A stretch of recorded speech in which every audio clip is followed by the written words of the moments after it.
Hi, I'm Katie Ziskins. I'm a licensed marriage and family therapist, and I'm going to tell you all about 4 negative cycles that often couples who are destined for a breakup or divorce exhibit. So if you're doing these 4 things, you may want to come in for a counseling session or, to really learn some healthier patterns. So the first one is contempt. So first of all, contempt is a feeling when you start to resent your partner, when you start to dread going home, you just avoid going home. And you might be that person that goes to Zumba every night of the week after work and you're coming home when your partner's asleep.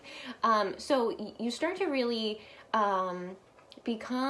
feel like that you're better than, or that maybe your partner is saying you're not good enough, or there's this high-low thing going on. And so if you have contempt, it's a negative pattern. The best thing that you can do is to share your feelings. So to say, say they're dirty dishes, right? Oh, you didn't clean those dishes. Rather than saying that, right, use an I feel. I feel disrespected when I've cleaned the sink and there are dishes left in it. Or I see some dirty dishes in the sink. Would you like to do them together? So that's a different way, right there, of using an I feel statement to actually convey your emotions and without pointing the finger or blaming. Our next negative form of conversation here is defensiveness. So defensiveness is when you get reactive. Someone says, you didn't clean those dishes. I thought you were going to clean them. Yes, I did. Yeah, I did. Don't you see I did them? Or, yeah, I did half of them already, where you get defensive. He said, she said, yes, no. Rather than getting defensive, I would recommend you using a reassuring tone of voice and gently sharing your feelings again. So you want to reassure your partner instead of getting defensive. So if your partner says, you didn't clean those dishes, first thing they do when they get home, you didn't clean those dishes, I can't believe it, this place is filthy, right? Instead of reacting, instead of getting defensive, share your feelings. So say, I really see that there are a lot of feelings going on inside of you right now. Don't even deal with the dishes. Speak to the feelings. I see a lot inside of you. I would love to understand what you're going through. You want to sit down? Do you want a back rub?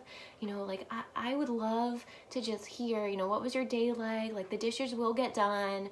Like, if you speak to the emotion underneath, you might find a more effective communication pattern. Another one today we'll talk about is stonewalling. So this is where you build that wall around your heart. If your partner is talking to you, asking you questions, trying to engage, could be a bid for affection. It could be just verbal engagement, wanting to feel important.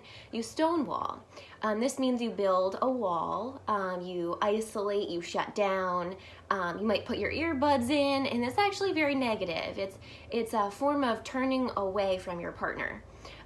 When we always in couples therapy, we're looking at turning towards each other in the entire process to gain that meaningful emotional connection, rather than sitting with frustration and loneliness, which then turns into resentment.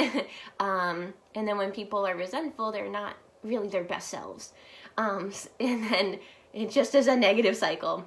So I would love to help you. If you're feeling lonely in your partnership, if there's no communication, if when you try to communicate, you're feeling frustrated, tired, crying easily, maybe you're drinking more than you should instead of addressing these issues, or if you've been struggling with these things in a variety of different relationships and you're trying to create something healthier, I would love to work with you and your partner.